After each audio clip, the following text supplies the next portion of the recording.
மீனாவோட தம்பியும் சிந்தாமணியோட பொண்ணும் லவ் பண்ணுறது சிந்தாமணிக்கு தெரிஞ்சிருது. மீனாவுக்கு ஒரு பெரிய மண்டபத்தில் டெக்கரேஷன் பண்ணுற ஆர்டர் கிடைக்கும். அதை எப்படியாவது வாங்கிடணும்னு சொல்லி சிந்தாமணி மீனா கிட்ட கால் பண்ணி அவங்ககிட்ட பேசணும், உன்னுடைய அம்மா வீட்டுக்கு வந்துடு, நானும் அங்கே வந்துடுறேன் அப்படின்னு சொல்லி கூப்பிடுவாங்க மீனாவை.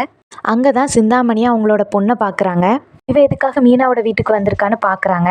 சிந்தாமணியோட பொண்ணும் மீனாவோட தம்பிக்கிட்ட போய், நேற்று உங்ககிட்ட என்னுடைய லவ்வை சொன்னேன், ஆனால் நீங்களும் யோசிச்சு சொல்கிறேன்னு சொல்லிட்டீங்க, அப்புறம் எதுக்காக இன்னைக்கு வேலைக்கு வரல, நீங்கள் என்னுடைய லவ்வுக்கு ஓகே சொல்லனாலும் பரவாயில்ல, இந்த ரோஸை வாங்கிக்கோங்க, நீங்கள் இதை வாங்கிக்கிட்டீங்கன்னா எப்பவும் போல் எங்களுடைய ஆஃபீஸ்க்கு நீங்கள் வேலைக்கு வருவீங்கன்னு நான் நினச்சிக்கிறேன். உடனே மீனாவோட தம்பியும் அந்த ரோஸை வாங்கிடுறாரு. இதெல்லாம் பார்த்துட்டு இருந்த சிந்தாமணிக்கும் கோவம் வருது. உடனே சிந்தாமணி அவங்களோட பொண்ணை மட்டும் வேகமாக கையை பிடிச்சி இழுத்துட்டு வந்து காரில் ஏற்றி, இதெல்லாம் வீட்டுக்கு வந்து நம்ம பேசிக்கலான்னு சொல்லி கோவமாக அனுப்பிடுறாங்க.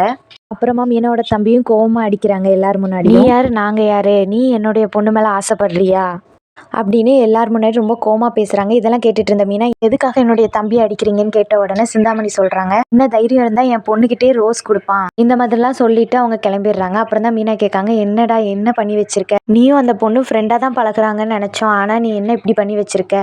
மீனாவோட தம்பியும், நான்லாம் எதுவுமே பண்ணலக்கா, அந்த பொண்ணு தான் நீ லவ் பண்றேன்னு சொன்னா, ஆனா அதனாலதான் நான் இன்னைக்கு ஆஃபீஸ்க்கு கூட போகல. உடனே மீனாவும், இனிமே நீ அந்த ஆஃபீஸ்க்கே நீ போக வேண்டாம், வேற ஏதாவது நல்ல வேலையை தேடிக்கோ, பாரு அந்த சிந்தாமணி என்னெல்லாம் பேசிட்டு போறாங்கன்னு. மீனாவோட தம்பியும், சரிக்கா நான் இனிமே அந்த ஆஃபீஸ்க்கே போக மாட்டேன் அப்படின்னு சொல்றாரு.